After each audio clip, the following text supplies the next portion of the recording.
Chairman PTI की cipher पर साजिश का बयानिया इंटरसेप्ट की स्टोरी ने बेनकाब कर दिया।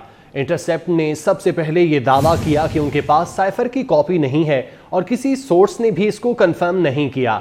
ये बात साबित करती है कि ये एक मुकम्मल तौर पर झूठी और मनगढ़ंत स्टोरी है।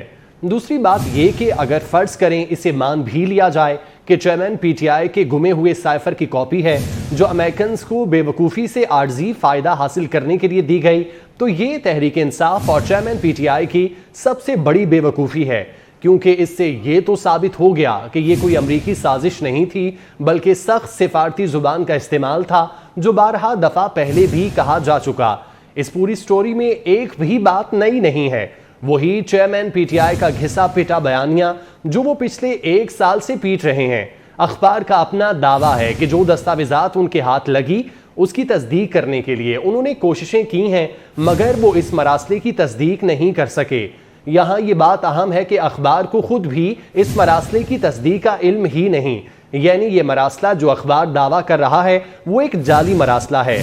मरासले की तस्दीक के लिए अखबार एक दूसरी पाकिस्तान से ताल्लुक़ रखने वाली अखबार डॉन का सहारा ले रहा है कि हमारे पास जो मरासला है वो डॉन की रिपोर्टिंग से मेल जोल रखता है।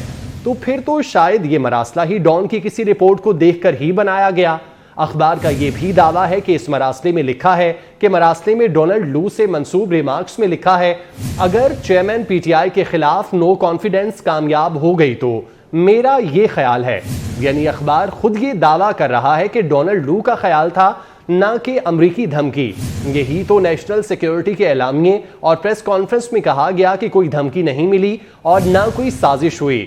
और सबसे अहम सवाल यह है कि अगर एक साइफर या साइफर की मालूमात मान ली जाए तो चेयरमैन पीटीआई बार बार मान चुके कि साइफर की कॉपी जो उसके पास थी या उसकी मालूमात का उसको कुछ पता नहीं। अब पता लग गया कि वो साइफर की कॉपी या उसकी मालूमात कहां पर हैं। इस पर हुकूमत की तरफ से ऑफिशियल सीक्रेट एक्ट के मुताबिक सख्त से सख्त कानूनी कार्रवाई होनी चाहिए और मुजरिमों को कानून के कटहरे में खड़ा किया जाना चाहिए, क्योंकि पाकिस्तान के वकार और कौमी साख को इससे ज्यादा नुकसान नहीं पहुंचाया जा सकता।